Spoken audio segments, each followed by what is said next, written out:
Hi, everybody. I'm Jasmine Navarro, certified family coach, and I work with teenagers and families, helping them support their well-being. And as you know, every week I interview different experts who tell us how they make a difference in people's lives. And today I'm very excited to be talking to Dr. Corrie. Dr. Corrie, thank you so much for coming. Please, can you tell us about yourself and what you do? It's my pleasure. Actually, honestly, it's really nice to be here, and it's lovely to meet you. And I understand that your influence on the world is incredibly positive. So I'm really glad to be with you.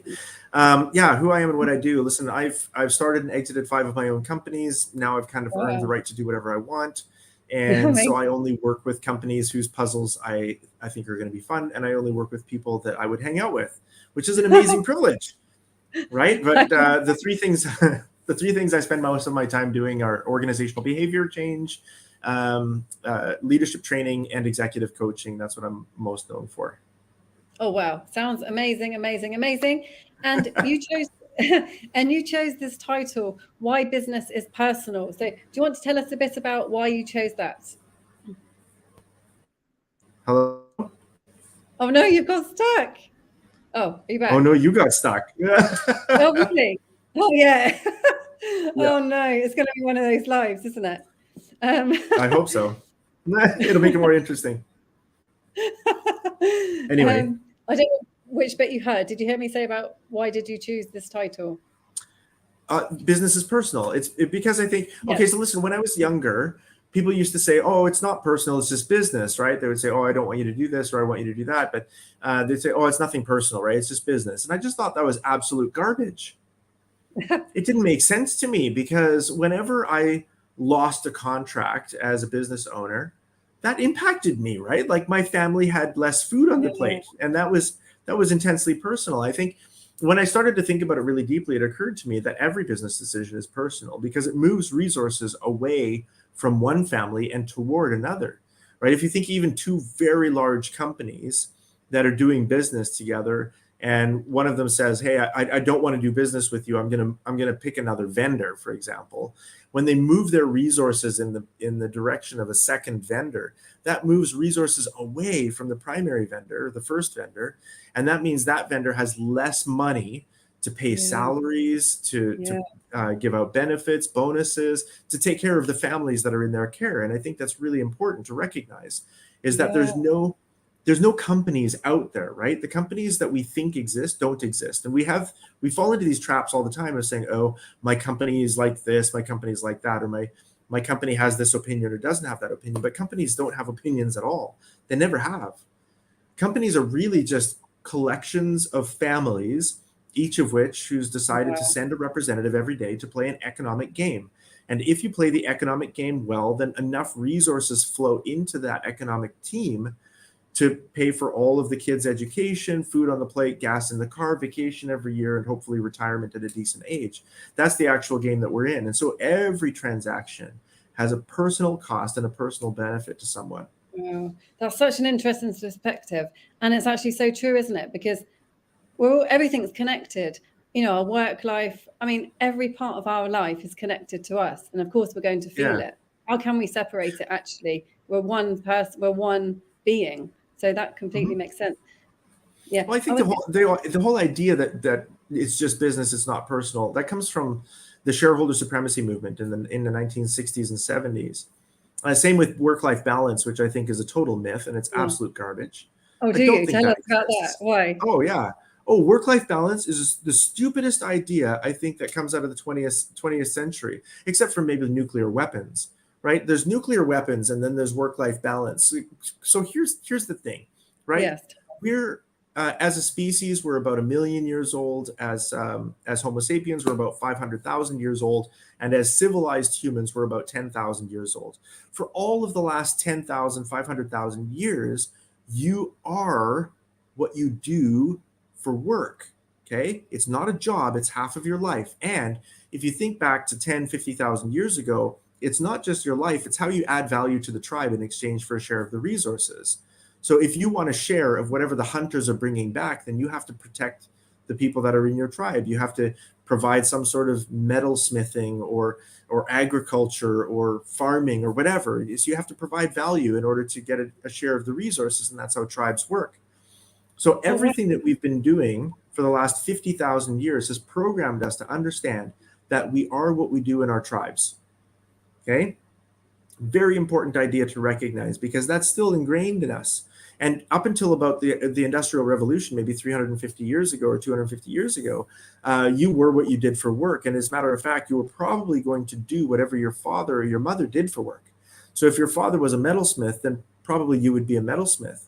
And if your mother was a seamstress, then you would be a seamstress too. That was just sort of the way that it happened. You inherited your career from your parents. Whatever they did, that's what you did. If your father was the king, you were the king. And that was sort of how, like, your job was your life. And that's why everybody, even now, when you meet somebody new in public, they ask you, what is your name and what do you do, right? It's the second question that everybody asks. And the reason is because we've been programmed for the last 50,000 years to recognize that what you do as a job is how you add value to society in exchange for a share of the society's resources. Wow. Right? You want to feed your kids, you want to educate them, you want a good quality of life, gas in the car, food on the plate. Great. In exchange for a share of the resources, you have to provide value. And your job is how you provide value, which is why we ask you, what's your name and what do you do? Now, the idea of work-life balance was invented. It was invented by really horrible consultants in my industry in the 1980s. And it was on the back of the shareholder supremacy movement. So the shareholder supremacy movement was the first time when people said, okay, listen, the most important person in an organization or in a company is not the employee, it's the shareholder, right? Because shareholders started to become a really big thing in the early 20th century. Now, suddenly, the shareholder was the most important person in the organization. And what that meant was that we could devalue employees in favor of valuing the shareholders. Remember, you have to keep in mind, this was an invention. This was absolutely brand new, and this is only 50 years ago. So we invented this idea that employees were number two and shareholders were number one, which meant we could get rid of employees if it meant the shareholders would benefit. So we invented all of these cool ideas for getting rid of employees, like layoffs, right? So we could lay off 4,500 people, but instead of saying to the CEO or to the owners, hey, we're going to remove 4,500 families from the economic tribe of this community, we could just say, oh, we're going to reduce the labor line by 30%. Right? But in order for the employees themselves to accept that, we had to tell them that it was fine. Your work is not your life. Your work is other than your life. And you're just going to lose this job, but you can find another job. Well, that was a brand new idea 50 years ago. For the previous 50,000 years, if you lost your job in the tribe, chances were you were going to get excommunicated from the tribe, and that was a death sentence. Well, yeah, because then you wouldn't have anything. We are not psychologically evolved to adapt to that idea that work-life balance, right? As though there's anything other than life. There's nothing other than life to balance life with. It's all just life. And for sure, half or maybe more of your life is going to be experienced at work. But don't you think sometimes it is all, like, I completely agree with everything you're saying, but don't you think sometimes it's easier to categorize areas of your life or not? So we can at least manage. No. Psychological compartmentalization, like you've got little blocks in your head. Oh, this is my work and this is my life. No, that's a damaging idea. Is it? But then how do you tackle things then? I know everything is all connected. Everything is connected. You're right. Yes. But how would you tackle something? Like normally, like for example, coaching, when I coach clients, I normally say, what's your topic for today? And they'll say something, but then it will evolve into something else. But to start somewhere, you've got to start somewhere, break it down somehow. So how do I tackle the idea of mismatch in work-life balance? Yeah, how would you tackle it then? What you would just call it life? Work-life balance. Yeah, it's just life. Remember, okay, so 50,000 years ago, there was nothing other than your life. There was life. Yes. Okay, and your identity in your economic tribe, which was very likely your family tribe as well, was based on the services that you provided for that tribe in exchange for a share of the other resources that the other tribe members were providing. Okay, yes. 350 years ago to 250 years ago, we created, we had the Industrial Revolution. We created, for the very first time in human history, economic tribes that you could belong to without being born into them. You didn't have to be from that family, that city, or that race, or that religion. You could be from anywhere, and suddenly you could belong to that economic tribe. Well, that was a new thing. We invented that, right? So now we have this new challenge, which is we don't have the same loyalties that we had to each other before. When you were born into a city or a tribe or an empire or a religion, you were born into it. It was in your blood, okay? But now we opt in to economic tribes, which means that the tribes that we're opting into can be less loyal to us because we don't have the family, city, empire, religion narrative that's binding us together. So in that way, we can devalue each other. But the psychological costs of devaluing each other like that and saying, well, it's not your life, it's just a job, they're still massive, right? There's massive depression and anxiety that comes from an involuntary job loss. You know that every 234th person that loses their job involuntarily for reasons that have nothing to do with performance will die as a direct result of that decision. And that's controlled in 2 different studies, one from Sweden, one from the US. So we have a socialist and a capitalist society. We'll die, literally, we'll die. 100%, yes. They came up with exactly the same number. Exactly the same number. And that is controlled for alcoholism, pre-existing mental conditions, pre-existing depression. That's how damaging it is for a human to lose their job involuntarily for reasons that have nothing to do with their own performance. If you don't have a reason to get up for, then you wouldn't you? There's nothing you need a purpose. A job can give you that purpose for sure. Yeah, well, it's how we add value, right, to the world. And if the world says we don't need the value that you're adding, we don't need your value anymore, we don't want you in the tribe. Again, traditionally, that's a death sentence, and we still feel the weight of that because we're evolved. We're evolved right here to recognize the weight of that. Yes. No, that's so interesting. It's like rejection, like a huge sense of rejection. Massive scale. Yeah, on a massive scale. Sounds scary. But when you mentioned earlier, when you mentioned earlier about, we are what we do. Yeah. And I guess, I can completely understand where that's coming from, your identity. And if you don't have that, you maybe you have nothing and then you die. But what about if you hate your job? I mean, I love my job now, but in the past, I've absolutely hated my job with a passion. Right. So what happens then? Well, typically people don't hate their jobs. They hate the people that they're working with. Okay. That's number one. Most of the time, most humans actually don't care what we do. The what of our jobs, balancing spreadsheets, picking up garbage, it's not really that meaningful. Where we really find meaning is in the why we're doing it and who we're with. Right? If you connect very well with your purpose for being there, you want to provide good education option for your kids, you want to provide a high quality of life for your family, the reason for being there is enough to get through the what, the mundane, I'm just serving drinks to customers in a restaurant again. Okay, so I might not be passionate about the what, but I can be passionate about why I'm there, right? It provides a good quality of life for my kids. And I can be passionate about who I'm with. Again, most humans, most of the time, we don't care what we do as long as we're doing it with people whose company we enjoy. I think garbage collectors in New York City are among the happiest people I've ever seen. And their what of their job is picking up trash, right? They pick up trash, but they hanging around with their best friend every day. They're going to they go to each other's places for barbecues on the weekend. They go out on Friday nights for beers after work. Like it's cool. They have a huge community, and the community compensates for the what. We only look for value in the what if we don't have the why and the who. So it's connection. Well, I guess connection can help everything, can't it? That feeling of, if you don't have the feeling of connection.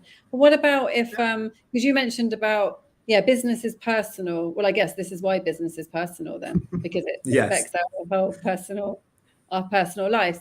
But okay, so I'm just asking you silly questions here, but if you hate your job and you don't have a why or a what, but so many people do, don't they? They carry on. They like, what can people do if they're really not happy in their work and they feel like there's no way out? Like, what would you? Okay, so you've got options, right? You can change your job, or you can change your mind.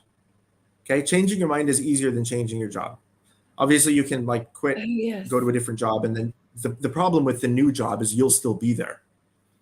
Okay, and if you fail to make connections because you didn't want to make connections, and if you fail to find meaning in the work that you're doing because you haven't clarified your why, well, you're going to bring those problems with you into the next job. So my recommendation is to start by trying to change your mind.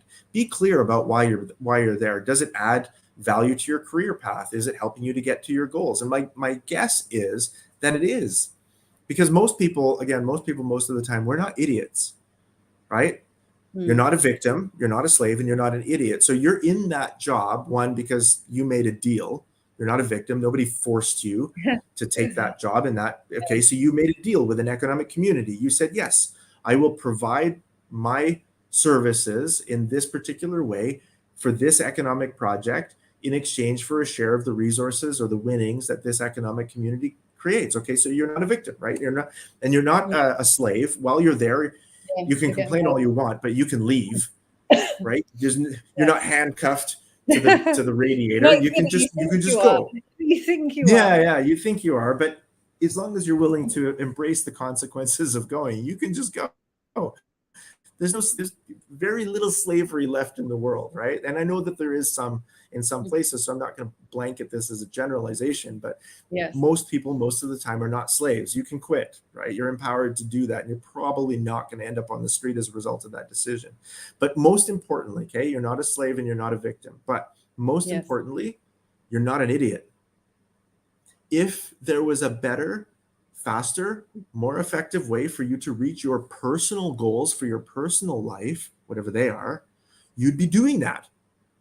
But you're not doing that. You're doing this, and you're not an idiot. So this must be the best way forward that's available to you right now. And if it's not the best way forward that's available to you right now, you are an idiot and you should be doing something else. Oh God. So it's awareness then, because also that somebody, they might know they're in the job that's not for them and they know they can do better, but maybe they're scared. Fear. I think fear can be debilitating, can't it? Sure.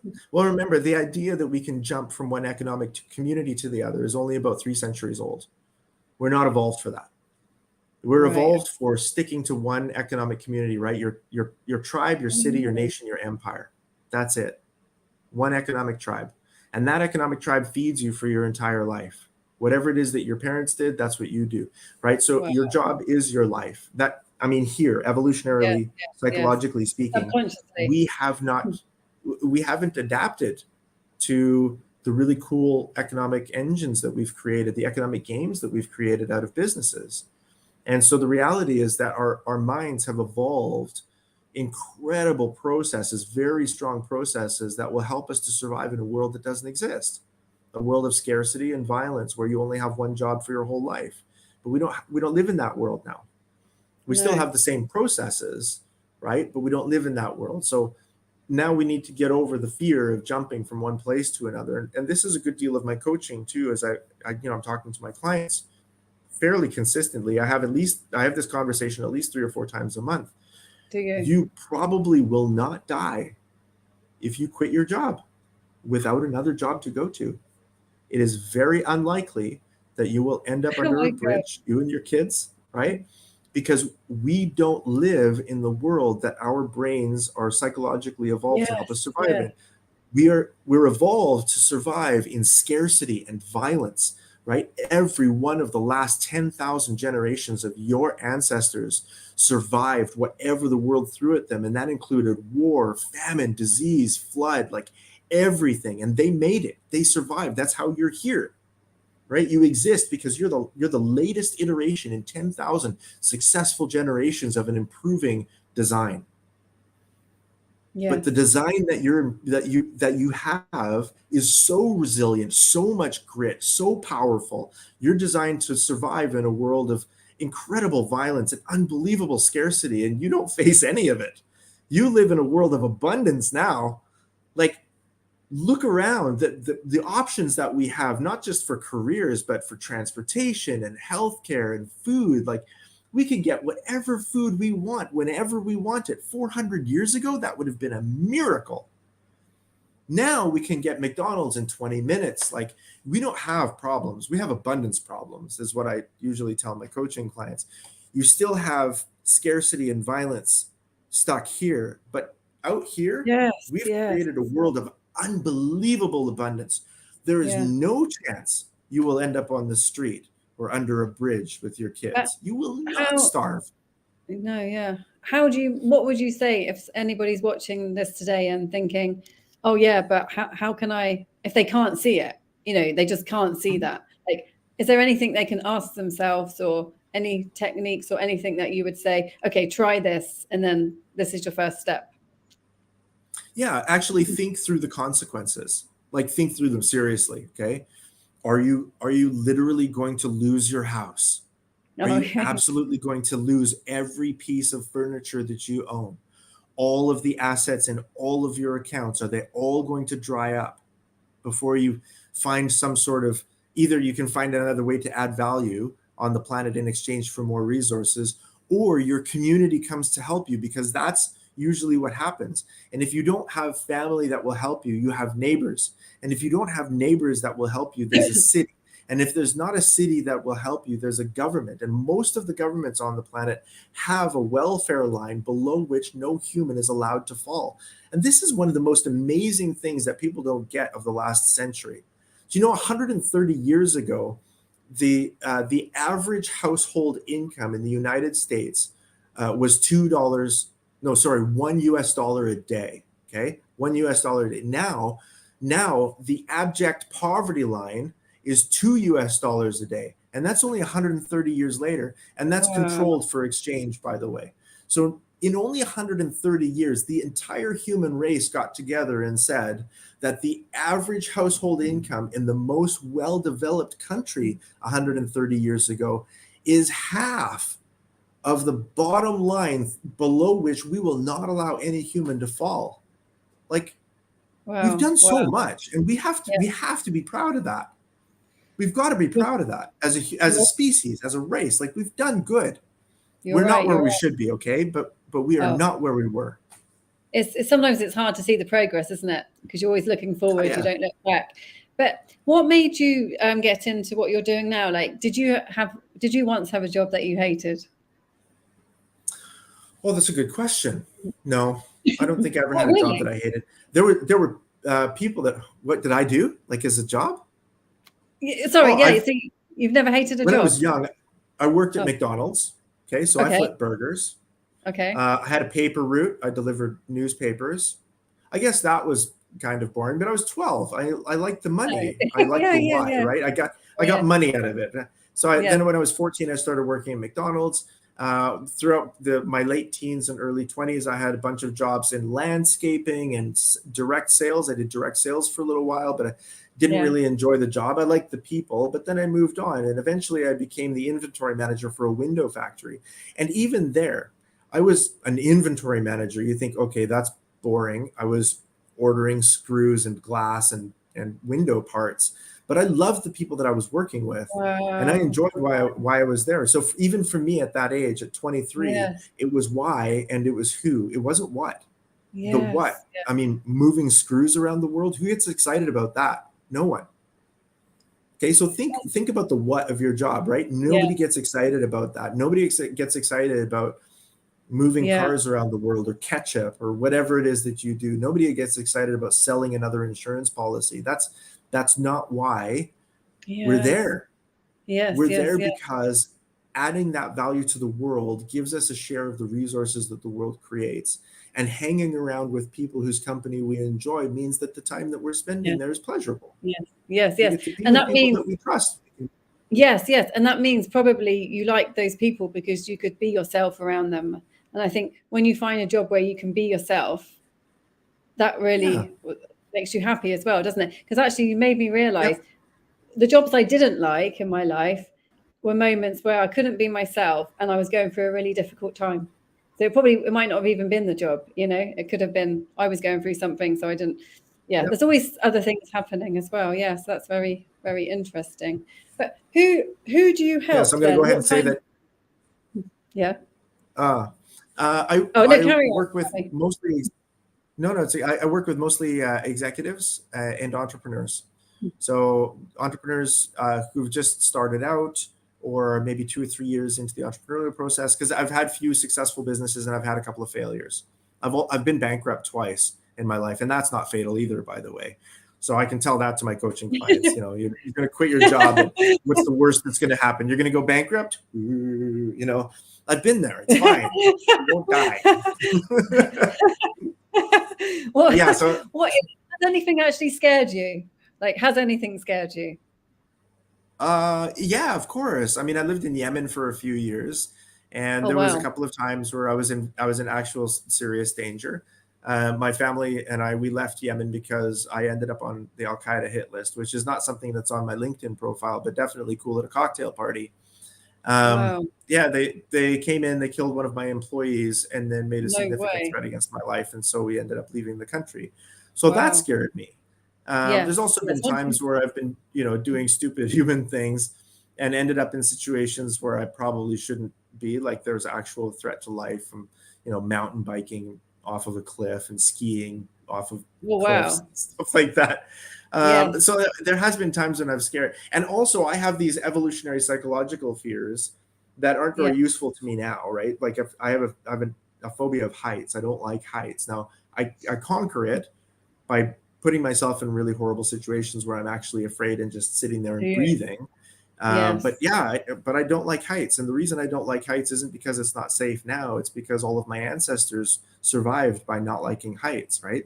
The ancestors that loved to be on the edge of cliffs, well, they're not here. So they didn't make it, right? Their kids didn't survive. So all we have left is a bunch of phobic humans. So yeah. So those are the things that scare me. I'm afraid of heights and sometimes spiders. I don't like spiders. No. But it's interesting, and I guess when you've lived through like really scary experiences, of course it's going to take a lot more to scare you, isn't it? So you're going to be more of a Yeah. risk taker in your life.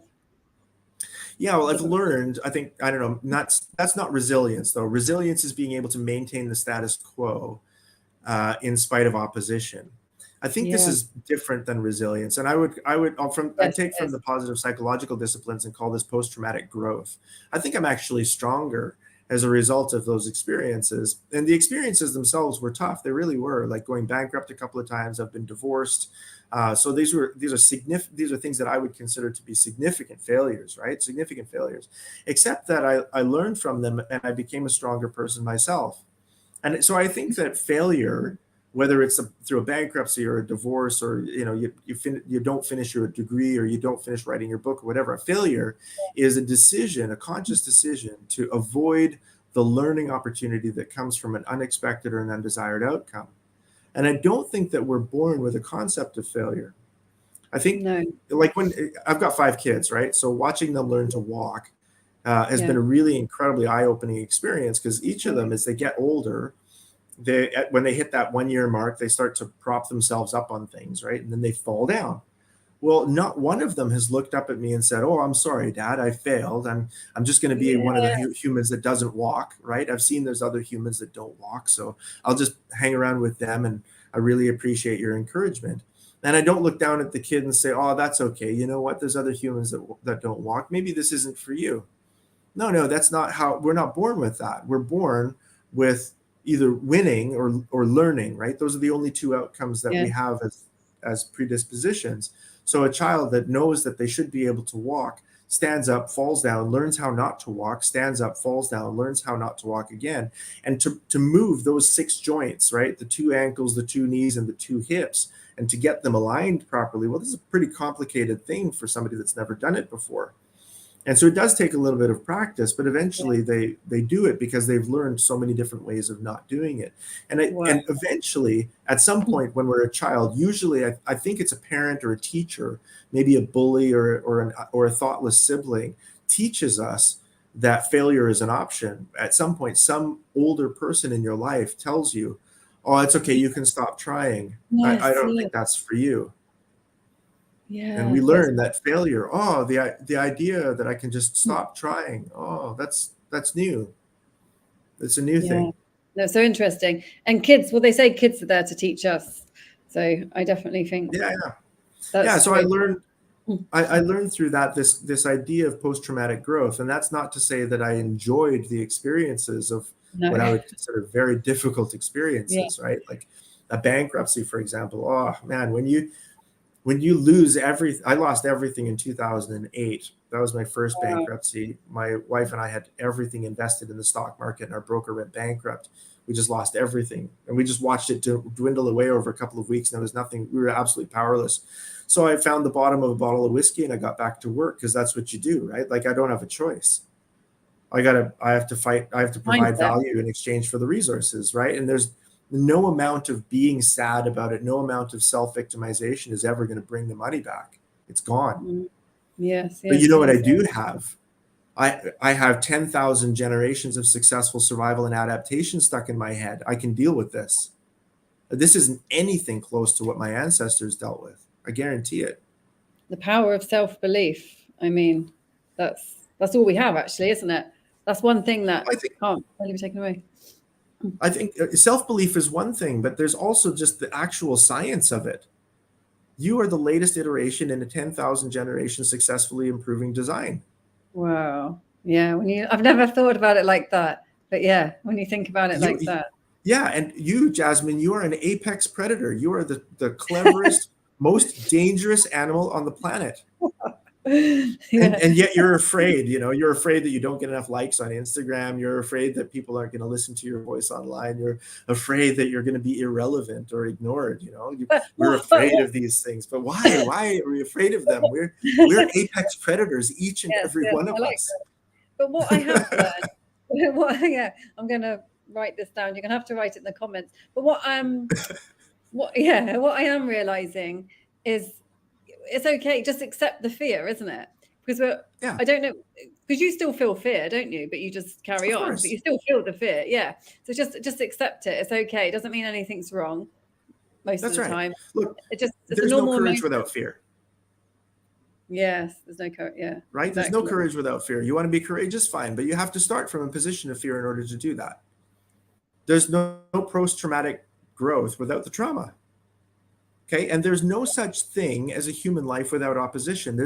We're all seeking this kind of magical, peaceful moment when everything is in line and everything is. No, it never happens. Do you know why? Because you are a human being, and the world is trying to take you down. Right? We're so worried about the planet these days, but the planet's been trying to kill us for 1 million years. We might have the upper hand now, but the planet is going to be fine. Yeah, it doesn't need us. Guarantee you, long after the humans are gone, the planet will still keep spinning, still keep growing, right? Like, planet's going to be fine. We have been fighting for our survival for 1 million years, and you think that your life is going to be peaceful at some point, and everything's going to be in line and just sort of stay there and hover in this perfect little utopic world for you? No. No, I guarantee you. We think we're destroying the planet, but we're destroying ourselves. Yes. No, the planet's fine. The planet will destroy us, and it will go on spinning long after we're gone.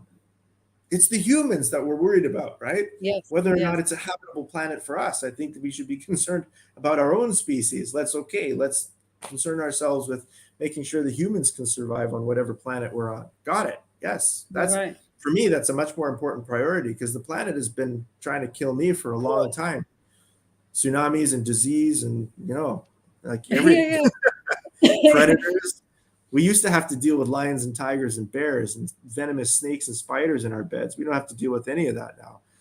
Now it's climate. It's climate. Yes, that's quite scary actually when you actually think about it. But no, Corrie, thank you so much for coming on. I've really enjoyed this. Is there anything you want to say before we go? And please let us know where people can find you. Yeah. Okay. So listen, first of all, it's not a job. Okay. It's half of your life, whatever it is that you're doing. If your life is a collection of experiences between the day you're born and the day you die, fully half or more of those experiences will be gained at work. So it is not a job. It is half of your life. And anything that you do with half of your life every day should be as meaningful as possible. I just think that whatever you're doing for work, it should be a meaningful half of your life, because you can't separate yourself from it. It's at least Wow. half of your life. So anyway, so that's it. You can find me at www.drcorrieblock.com, and on LinkedIn. Please follow me on LinkedIn. It's my primary channel. I'm happy to interact with you there, and make sure to ring the little bell so that you get all my posts. And yeah, it's been really fun. Thank you, Jasmine. I appreciate this. Thank you so much, Dr. Corrie. And thank you, Adrian and Ellie, for your comments. And I will see everybody next week.